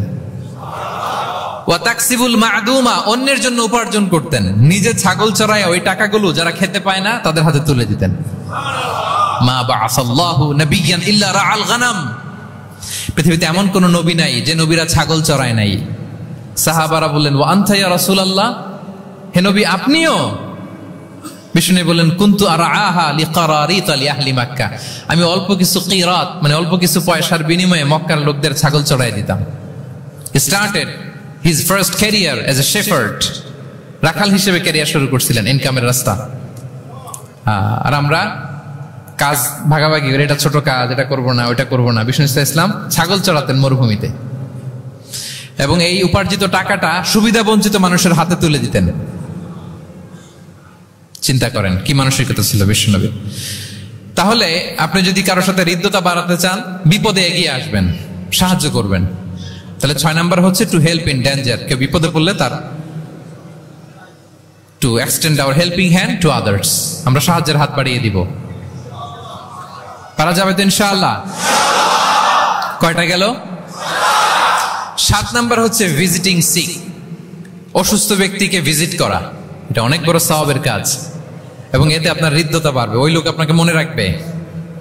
বিষ্ণু ইসা ইসলাম উনি সকালবেলা রেগুলারলি 2টা কাজ করতেন। এক হচ্ছে মদিনার বাজার ভিজিট করতে যেতেন রাফলি 10টা সাড়ে 10টার দিকে, আর ওই টাইমে উনি মদিনায় যদি কেউ অসুস্থ থাকতো তার বাসায় ভিজিট করতে যেতেন। আপনারা অসুস্থকে দেখতে জানতো না? যাবেন। বিষ্ণু ইসা ইসলাম কোন অসুস্থের কাছে গেলে তার মাথায় হাত দিয়ে দোয়া পড়তেন। তিনি পড়তেন আল্লাহ আযহিবিন নাস, আল্লাহুম্মা রাব্বান নাস আযহিবিল বাস ইশফি আনতা শাফি লা শিফা ইল্লা শিফাউক শিফাআন লা ইগাদিরু সাকমা। ওই রোগীর মাথায় হাত দিয়ে তিনি বলতেন, হে মানুষের রব, তার রোগ তার কষ্ট দূর করেন, তাকে শিফা নসিব করেন, এমন শিফা দেন যে শিফার পরে আর সে রোগাক্রান্ত হবে না। বিষ্ণু ইসা ইসলামের এক খাদেম ছিল মদিনায়, ছোট্ট বালক, কিন্তু ধর্মে ইহুদি, ধর্মে নন মুসলিমদের সাথে how should be our relationship to the people of different faith, এটা নিয়ে আমার লম্বা লেকচার আছে, শুনবেন। লম্বা, আমি একাডেমিক ওয়েতে আলোচনা করেছি, আমার ইউটিউব চ্যানেলে গেলে পাবেন। মদিনাতে এক ছোট্ট ইহুদি বালক বিষ্ণু ইসা ইসলামের খেদমত করত, এটা সেটা এগিয়ে দিত। বিষ্ণু ইসা ইসলাম কোনো কাজ থাকলে তাকে অ্যাসাইন করতেন, অ্যাপয়েন্ট করতেন, দিতেন। কিন্তু অনেকদিন হয় ছেলেটা আসে না। বিষ্ণু খুঁজলেন ওই ইহুদি বালকটা কোথায়। সাহাবারা বলল, ইয়া রাসূলুল্লাহ, সে তো অসুস্থ। সে কি? সে তো অসুস্থ। সেই বুখারীর বর্ণনা শুনেই বিষ্ণু ইসলাম তার বাড়িতে গেলেন। কার বাড়িতে? ইহুদির বাড়ি। আমরা মনে করছি শুধু মুসলিম অসুস্থ হইলেই বোধহয় দেখতে যাইতে হবে, এরকম আমরা ধারণা করে নিছি। না, অসুস্থ হলে সেবা শুশ্রূষা করা, দেখতে যাওয়া, এটা মুসলিম অমুসলিমের সাথে সম্পর্ক না। যে কোনো ধর্মের, যে কোনো বর্ণের, যে কোনো চিন্তার অসুস্থ হইলেই আপনার নেইবার, এদিকে খ্রিস্টান যাবেন, এদিকে জুইশ যাবেন। ভিজিটিং সিক ফর অল, সবার জন্য এটা। বিষ্ণু ইসলাম গেলেন, যে তার পাশে, মাথার পাশে বসলেন। বসে তিনি বললেন, ইয়া গোলাম আসলিম, হে বালক, তুমি ইসলাম ধর্ম গ্রহণ করো। এতদিন খেদমত করছে, বলে নাই। অনেকদিন খেদমত করছে, একদিনও বলে নাই। একদিনও, আজকে বলতেছে। দেখেন, বিষ্ণু ইসলাম প্রপার টাইমিং এর অপেক্ষা করতেন সবকিছুর। আমরা অনেক সময় টাইমিং বুঝি না, কখন কি বলতে হয়, কখন কি করতে হয়, কতটুকু বলতে হয়, কোথায় যে থামতে হয়, এই কমন সেন্সটা অনেকের নাই। হ্যাঁ, আমি তো হিন্দুদেরকে পাইলে ইসলামের কথা বলিই না, আমি যে তুমি শাহাদা পড়ো, এটা কখনো বলি না। আমি ইসলামের বিউটি শুধু তুলে ধরি, যে এটা এমন, এটা এমন, কিন্তু তুমি শাহাদা পড়ো এটা বলি নাই। কত লোক যে আমার কাছে আসছে শাহাদা পড়ার জন্য, হিসাব নাই, হিসাব নাই। এখন তো পাবলিকলি করি না কিছু ইস্যুর কারণে, কারণ প্রপার টাইমিং লাগবে। এতদিন খেদমত করলো বিশ্বনবী, একদিনও তাকে শাহাদা পড়তে বলে নাই, আজকে বলতেছে।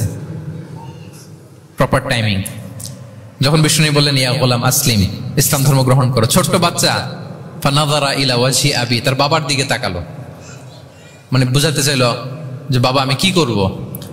তখন বাবা বলল, আতিয়া আবুল কাসিম। বিষ্ণুনবীর উপাধি ছিল আবুল কাসেম, বড় ছেলের নাম কাসেম, তো ছোটবেলায় মারা গেছে। বাবা বলল, আবুল কাসেম যা বলে তাই শোনো। কারণ এতদিনে ছেলের কাছ থেকে রিপোর্ট নিয়ে বুঝে গেছে তো এটা কে,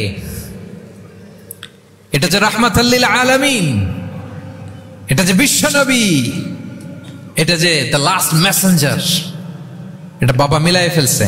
বাবা বলে, আতিয়া আবুল কাসেম, আবুল কাসেমের অনুসরণ করো। বিষ্ণু বললেন, পড়ো আশহাদু আল্লা ইলাহা ইল্লাল্লাহ ওয়া আশহাদু আন্না মুহাম্মাদান আবদুহু ওয়া রাসূলুহু। ছোট্ট বাচ্চারা পড়তে আরম্ভ করলো, আশহাদু আল্লা ইলাহা ইল্লাল্লাহ ওয়া আশহাদু আন্না মুহাম্মাদান আবদুহু ওয়া রাসূলুহু। মৃত্যুর আগে সে শাহাদা পড়ে ফেললো। বিষ্ণু বললেন, আলহামদুলিল্লাহ, আলহামদুলিল্লাহিল্লাযী আনকাযাহু মিনান নার। প্রশংসা সে আল্লাহর, যে একটু আগে জাহান্নামী হওয়ার কথা ছিল যার, তাকে মুহূর্তের মধ্যে জান্নাতি বানায় দিলেন। ভিজিটিং সিক্স, অসুস্থকে দেখতে যাওয়া শুধু মুসলমান হলে দেখতে যাবেন নাকি? যে কোনো ধর্মের দেখতে যাবেন, হৃদ্যতা বাড়বে। একদিন বিশ্বনবী সাহাবাদেরকে বললেন, আজকে রোজা রেখেছো কে? নফল রোজা? আবু বকর রাদিয়াল্লাহু তাআলা আনহু হাত তুলে বললেন, আমি। বিশ্বনবী আবার জিজ্ঞেস করলেন, আজকে কোন মিসকিনকে খাবার খাইয়েছো কে?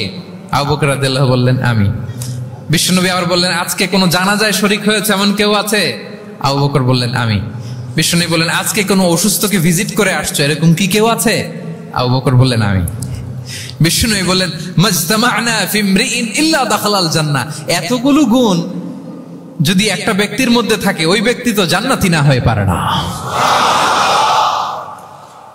ভিজিটিং সিক, অসুস্থকে দেখতে যাওয়া, যদি এটা করেন তাহলে আপনাদের পারস্পরিক হৃদ্যতা, ভালোবাসা বাড়বে। এবং এটা জাতি, ধর্ম, বর্ণ নির্বিশেষে যে কোনো লোক অসুস্থ হলে আমরা ভিজিট করতে পারি। যাবেন, কিছু গিফট নিয়ে যাবেন, কমলা নিয়ে যাবেন।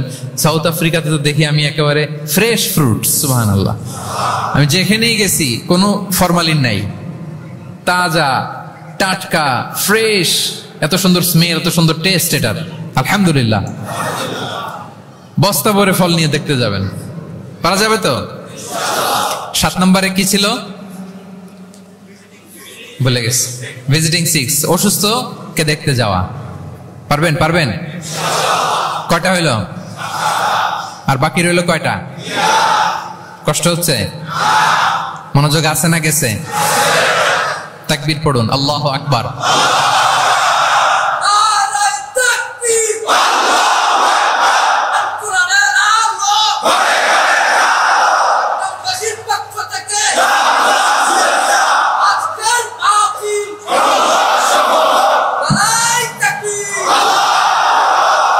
মাশাআল্লাহ, তাবারাকাল্লাহ। কয়টা বললাম?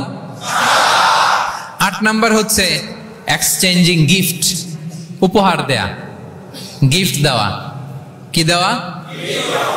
নট নেসেসারি যে দামি কিছু দিতে হবে, নট নেসেসারি দামে দিতে হবে। ছোট্ট জিনিস দেন, একটা কলম দেন, কি দিবেন? কলম দেন। একটা ছোট বই দেন, একটা মেসওয়াক দেন, একটা টুপি দেন, আপনার সাধ্যে যা কুলায় দেন, গিফট করেন। আমি ইফতারি করতে বসলেও আমার ডানে বায়ে যারা থাকে এখান থেকে আমি দেই, কারণ একজন রোজাদারকে এক ঢুক পানি খাইয়ে ইফতারি করলেও সে সারাদিন রোজা রেখে যেই সওয়াব, তার সওয়াব না কমিয়ে ওই পরিমাণ সওয়াব আল্লাহ যিনি খাওয়ালো তার আমলনামায় দিয়ে দেয়। একটু বিতরণ করেন, একটু খাইয়ে দেন, সামান্য কিছু হলো গিফট দেন। উপহার দিলে ভালোবাসা বাড়ে, সুবহানাল্লাহ। বিষ্ণু ইসলাম নিজেই বলেছেন, তাহা দাও তাহাব্বু, তোমরা একে অপরকে উপহার দাও, তোমাদের মধ্যে ভালোবাসা বাড়িয়ে দিবে কে? পারস্পরিক উপহার বিনিময় করবেন। ছেলেকে উপহার দিন, মেয়েকে উপহার দিন, স্ত্রীকে দিন, বন্ধুকে দিন, কলিগকে দিন, পারলে শত্রুকেও দিন। কি বলেন? শত্রুকে যদি উপহার দেন শত্রুতা থাকবে? ধরেন কারোর সাথে আপনার কম্পিটিশন, ধরেন একটা নির্বাচন, সে জিতে গেল, আপনি হেরে গেলেন, আপনি ফুল পাঠান, ফ্রুটস পাঠান, দেখবেন শত্রুতা কমে গেছে। এটাই বলেছেন বিষ্ণু ইসলাম সরাসরি, যে তাহাদাও তাহাব্বু তাযহাবি শাহনা, তোমরা পারস্পরিক গিফট দাও তাহলে শত্রুতা, দ্য এনিমিটি উইল ডিসঅ্যাপিয়ার, শত্রুতা দূর হয়ে যাবে, বিরোধ মিটে যাবে, ভালোবাসা বেড়ে যাবে। তাহলে পারস্পরিক সুসম্পর্কের জন্য, সম্পর্ক উন্নয়নের জন্য, হৃদ্যতা, ভালোবাসা বাড়ানোর জন্য আমরা একে অপরকে উপহার দিব, যা পারি উপহার দেওয়ার এই কালচারটা ভালো, এটা সুন্নাহ। পারবেন তো? তাহলে 8 নম্বরে কি ছিল? Gift, exchanging gift. আচ্ছা, 9 নাম্বার হচ্ছে হসপিটালিটি, আপ্যায়ন করানো, মানে মানুষকে খাওয়ানো। মানুষকে কি শুধু নিজেই খাবেন না, খাওয়াবেনও, দুটোই ভালো। খাইবেনও, খাওয়াবেনও, খাবেনও, খাওয়াবেনও। খাওয়ালে হৃদ্যতা বাড়ে, কাউকে আপ্যায়ন করালে, এন্টারটেইন করালে, হসপিটালিটি করলে হৃদ্যতা বাড়ে। আরবরা কি বলে জানেন? আরবরা বলে কারো এখানে ঢুকার আগে এখানে ঢুকো, মানে হৃদয়ে ঢুকার আগে পেটে ঢুকো আগে, হ্যাঁ, কলবে যাওয়ার আগে পেটে ঢুকো, তাইলে তার হৃদয়ে পৌঁছতে পারবা। বাংলাতে একটা কথা আছে, বাসনে ভাত না থাকলে ভাষণে পেট ভরে না। ঠিক কিনা বলেন? বাসনে ভাত না থাকলে ভাষণে পেট ভরে না, পেটে খেলে পিঠে সয়। এজন্য আপ্যায়ন করানো, খাওয়ানো এটা এমন একটা টেকনিক, আপনি কাউকে আপ্যায়ন করালে মুহূর্তেই তার মনটা, হৃদয়টা আপনার দিকে ঝুঁকে যাবে। সুবহানাল্লাহ পড়েন। বিষ্ণু ইসলাম বলেন, মান কানা ইউমিনু বিল্লাহি ওয়াল ইয়াউমিল আখিরি ফালইউকরিম দাইফা। যে আল্লাহ বিশ্বাস করে এবং আখিরাতে বিশ্বাস করে সে যেন তার মেহমানকে সম্মান করে। হ্যাঁ, মেহমান আপ্যায়ন করা সুন্নাহ, এটা সুন্নাহ। সে যেন মেহমানকে আপ্যায়ন করে, সম্মান করে। অনেকে মেহমান আসলে অখুশি হয়, বাসায় মেহমান আসছে, হায় রে কত ঝামেলা, আমাদের রিজিক নিয়ে টানাটানি। সে ভাবে যে তার রিজিকে ভাগ বসাতে মেহমান আসছে। আসলে না, মেহমান আল্লাহর পক্ষ থেকে মেহমানের রিজিক নিয়ে আপনার কাছে আসছে। সে আসার ফলে আপনাদের রিজিকে বরকত হয়ে গিয়েছে। সে আপনার রিজিকে ভাগ বসাতে আসে নাই, তার রিজিক নিয়ে সে আসছে। তার ওসিলায় আপনার রিজিক বাড়াই দিবে কে? বিষ্ণু ইসলাম মক্কা থেকে যখন মদিনায় হিজরত করলেন, আপনারা কি ওঠা বসা করতেছেন দু একজন? হ্যাঁ, ঠিক আছে, আমার দিকে তাকান, আওয়াজ হবে না, আমার দিকে তাকান। গুরুত্বপূর্ণ একটা হাদিস শোনেন। আব্দুল্লাহ ইবনে সালাম রাদিয়াল্লাহু তাআলা আনহু আগে ছিলেন ইহুদি পণ্ডিত, পরে শাহাদা পড়ে মুসলিম হয়েছেন। তিনি বর্ণনা করেন, বিষ্ণু ইসলাম মক্কা থেকে যখন মদিনায় আসলেন, এসেই 4 দফা কর্মসূচি ঘোষণা করলেন। আওয়াজ করে বলতে হবে, কয় দফা? 4 দফা কর্মসূচি ঘোষণা করলেন। আসলেন আবু বকর রাদিয়াল্লাহু তাআলা আনহুকে নিয়ে।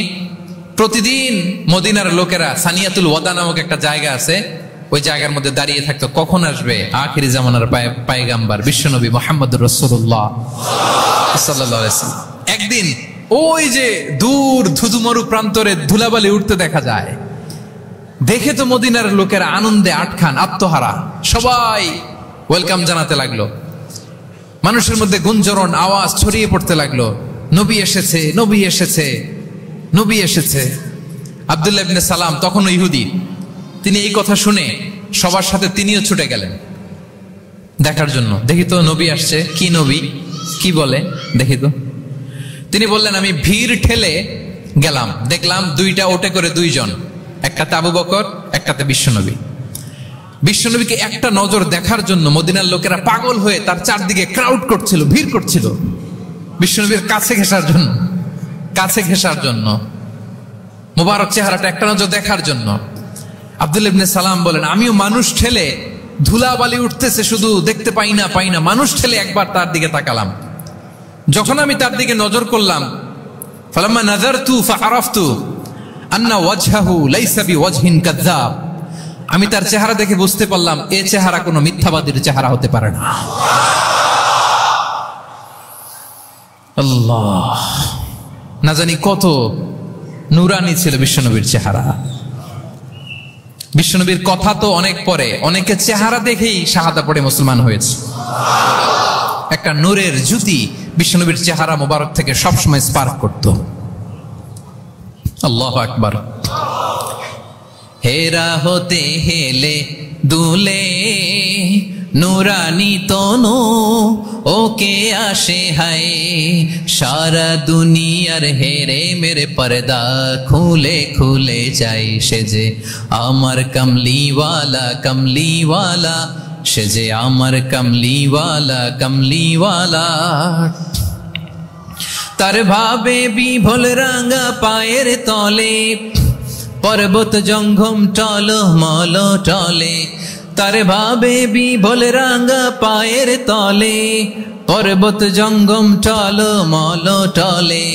খুরমা খেজুর বাদাম জাফরানি ফুল ঝরে ঝরে যায়, সে যে আমার কমলিওয়ালা কমলিওয়ালা, সে যে আমার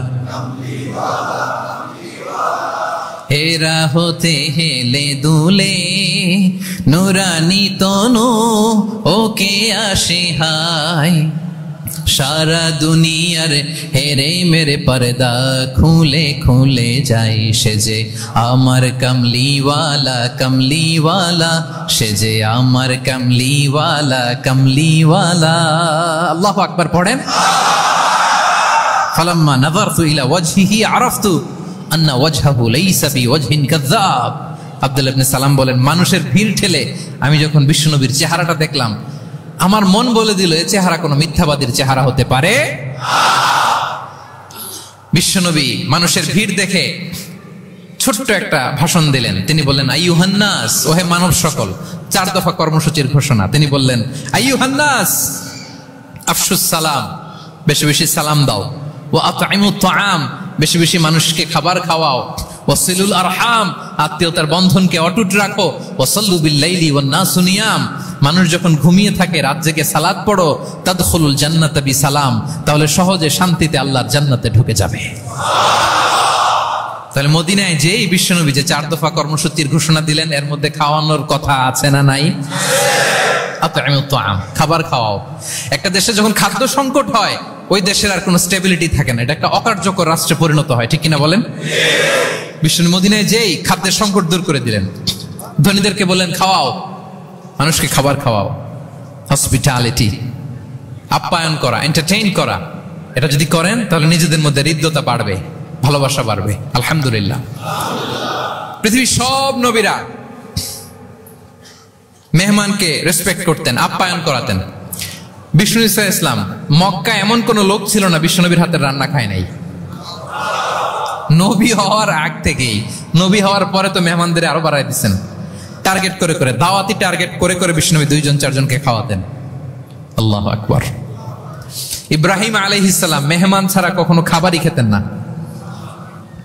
ওনার দ্বিতীয় ছেলে যখন দুনিয়ায় আসবে, ইসহাক আলাইহিস সালাম, তার সুসংবাদ নিয়ে যখন ফেরেশতারা আসছিল, উনি একটা আস্ত গরুর বাছুর ভুনা করে ফেরেশতাদের সামনে হাজির করেছিলেন। আনজা বিইজলিন হানিজ, কোরআনে এসেছে কাবাব করা ভুনা গরুর বাচ্চা। আল্লাহু আকবার। কারণ তিনি তখন বুঝতে পারেন না যেটা ফেরেশতা, মানুষের সূরাতে এসেছিল তো, দিলেন, প্রেজেন্ট করলেন একটা আস্ত গরুর বাছুর কাবাব করা। আল্লাহু আকবার। তাহলে সম্পর্ক বিল্ড আপ করার 9 নম্বর পদ্ধতি কি ছিল? হ্যাঁ, মেহমানদারি, আপ্যায়ন, হসপিটালিটি। মনে থাকবে? ইনশাআল্লাহ নাই এবার, ডবল ইনশাআল্লাহ। মাশাআল্লাহ। আমার ক্যাপটাউনের ভাইরা তো আলহামদুলিল্লাহ, আল্লাহ তাআলা অনেক সমৃদ্ধি দিয়েছে, আরো দেখ। কৃপণতা করবেন না, কৃপণদের আল্লাহ পছন্দ করে না, কৃপণদের আল্লাহ পছন্দ করে না। হাত উজাড় করে দিবেন, উপর থেকে উজাড় করে আপনাকে দিবে কে? হসপিটালিটি, মেহমানদারি করা, হৃদ্যতা বাড়ে। কয়টা গেল? বাকি রইল কয়টা? 10 নম্বর। 10 নম্বর হচ্ছে রিকনসিলিয়েশন, সেটেলমেন্ট, মিলিয়ে দেয়া, যেটা দিয়ে আয়াত শুরু করেছি। 2 জন ঝগড়া লাগছে, দূর থেকে লাগাই দিব আমরা, নাকি? অনেকে কিন্তু দূর থেকে মজা নেয়, ওই যে এটা লাগছে 2টা আরো লাগুক, আরেকটু হাতাহাতি, ঘুষাঘুষি, কিলাকিলি, মারামারি, মামলা হামলা, আছে না নাই? দূর থেকে অনেকে কি নেয়? মজা নেয়। এটা মুনাফিকের আলামত, এটা করবেন না। বরং আপনি মিলিয়ে দেওয়ার চেষ্টা করবেন। কয়েকটা জায়গায় মিথ্যা বলাও যায় আছে, এর মধ্যে একটা হচ্ছে মিলায়া দেয়া। একদিন বললেন, ভাই উনি তো আপনার ব্যাপারে খুব চমৎকার একটা কথা বললো। আমার ব্যাপারে? এই লোক কি বলছে, কি বলেন তো, কি বললো? তখন আপনি বললেন, আরে এই তো উনি তো বলতেছে আপনি নাকি এরকম খুব ভালো, এই সেই। সে তো খুশিতে বাকবাকু। বাহ, আমি তো এতদিন এটা খারাপ মনে করছিলাম। এত ঝগড়াঝাটি, আর বাইরে বাইরে আমার প্রশংসা করে, আলহামদুলিল্লাহ ভালো, দেখি কি হয়। ওরে যে আবার একদিন বললেন, আরে ভাই ওনার সাথে দেখা, কথা প্রসঙ্গ তো আপনার ব্যাপারে বলতে যে বললো আপনি নাকি এরকম করছিলেন, ভালো একটা কাজ। সে অবাক হয়ে যাবে, দেখবেন যে এরপরে 2 জনের যখন রাস্তায় দেখা হয়ে গেছে, একে অপরকে সালাম দিয়ে ফেলতেছে, হ্যাঁ, মুসাফা করে ফেলতেছে, কথা বলতেছে, কোন একটা ইস্যু ধরে তারা মিলে যাওয়ার চেষ্টা করতেছে। কারণ 2 জনের মধ্যে হৃদ্যতা আগে থেকেই তো, হৃদয়টা কোল ডাউন হয়ে আছে, ঠিক কিনা বলেন?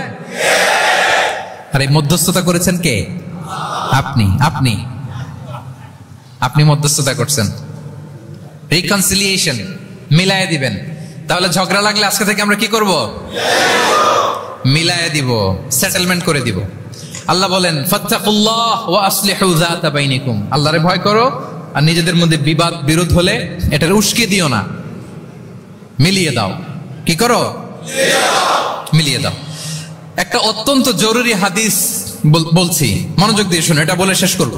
বিষ্ণু ইসলাম একবার সাহাবাদেরকে বলেন, আলা উখবিরুকুম বিআফদাল মিন দারাজাতিস সিয়ামি ওয়াস সালাতি ওয়াস সাদাকা। সাহাবাদেরকে বলেন, ও সাহাবারা, নামাজের চেয়েও, রোজার চেয়েও, দান খয়রাতের চেয়েও একটা বড় ইবাদত আছে, এটা কি আমি কি তোমাদের বলবো না? সাহাবারা তো অবাক, নামাজের চেয়েও বড় ইবাদত, রোজার চেয়েও বড়, দানের চেয়েও বড়। ক্বালু বালা ইয়া রাসূলুল্লাহ। সাহাবারা বললেন, অবশ্যই হে নবী, হ্যাঁ আপনি বলেন সেটা কি? বিষ্ণু ইসলাম বললেন, ইসলাহু যাতিল বাইন, বিবাদমান দুই গ্রুপকে মাঝখান দিয়ে যে মিলিয়ে দেয়া। নামাজের চেয়েও বড়, রোজার চেয়েও, সাদাকার চেয়েও বড়, মিলাইয়া দেওয়া। আমরা মনে করি সেজদা দিতে দিতে কপালে দাগ ফেলে দিছি, এটাই তো বড় ইবাদত। এটা তো নিঃসন্দেহে বড় ইবাদত। আমরা মনে করি হজ করতে করতে শেষ করে ফেলতেছি, এটাই বড় ইবাদত। জিকির করতে করতে আমরা দিনরাত এক করে ফেলতেছি, এগুলো তো নিঃসন্দেহে ইবাদত। কিন্তু দুই ভাই, বিবাদমান দুই গ্রুপের মধ্যে আপনি যদি মিলিয়ে দেন, এগুলো নফল রোজা, নফল দান, নফল সালাতের চেয়ে বেশি সওয়াবের কাজ। পড়েন সুবহানাল্লাহ। তাহলে এখন পকেটে যদি দুই গ্রুপকে লাগতে দেখেন, কি করবেন? তারা যাবে। এদিকে 2-4 জন উঠছেন কেন আপনারা? আমি কি এখনো উঠছি? ওয়াশরুমে যাবে না? আর 2 মিনিট বসেন। তাহলে বিবাদমান দুই পক্ষকে মিলিয়ে দেয়া অনেক বড় সওয়াবের কাজ। এবং বিষ্ণু ইসলাম নিজে এই কাজটা করতেন। আমার ক্যাপ্টেনের ভাইয়েরা মিলিয়ে দিতেন। সেই বুখারীতে একটা বাব আছে, বাবু কাউলিল ইমাম ইযহাবু বিনা নুসলিহ বাইনাহুম। বিষ্ণু ইসলাম ঝগড়া দেখলেই বলতেন, ইযহাবু বিনা, আমাকে নিয়ে যাও, নুসলিহ বাইনাহুম, আমি মিলিয়ে দেব। কোবাপল্লীতে একবার দুই সাহাবীদের গ্রুপ ঝগড়া লাগছে। কোবাপল্লীতে বিষ্ণু ইসলাম বললেন, কোথায় ঝগড়া? কোবায়। বিষ্ণু বলেন, ইযহাবু বিনা, ঝামেলা কি, আমারে নিয়ে যাও, নুসলিহ বাইনাহুম, আমি মিলাই দিব। সুবহানাল্লাহ। হি ওয়াজ এ ভেরি গুড মিডিয়েটর। মধ্যস্থতা করতেন পারতেন, চমৎকার বিশ্বনবী। বিবাদমান দুই পক্ষকে মিলিয়ে দিতেন। আউস খাজরাজের 100 বছরের যুদ্ধ বিশ্বনবী মিলাই দিতেন। সুবহানাল্লাহ পড়েন। তাহলে মধ্যস্থতা করা যাবে? হ্যাঁ, মধ্যস্থতা করবেন, মিলিয়ে দিবেন, নাকি লাগাই দিবেন? আগুন লাগলে ঘি ঢালবেন, তেল ঢালবেন, কি ঢালবেন? মনে থাকবে? তাহলে যে আয়াত দিয়ে শুরু করেছিলাম সে আয়াত দিয়ে শেষ করি। ইন্নামাল মুমিনুনা ইখওয়া, বিশ্বাসীরা ভাই ভাই। ফাসলিহু বাইনা আখাওয়াইকুম, এই ভ্রাতৃত্বের মধ্যে বিবাদ হলে কি করো? মিলিয়ে দাও, কারণ তোমরা হচ্ছে ইখওয়াতুন ফিদ্দিন, দিনী ভাই। আর দিনী ভাইরা এক দেহ এক প্রাণ, এক দেহ। ফাত্তাকুল্লাহ, আল্লাহকে ভয় করো। লাআল্লাকুম তুরহামুন, রহমতের বারিধারা নাজিল করবে কে?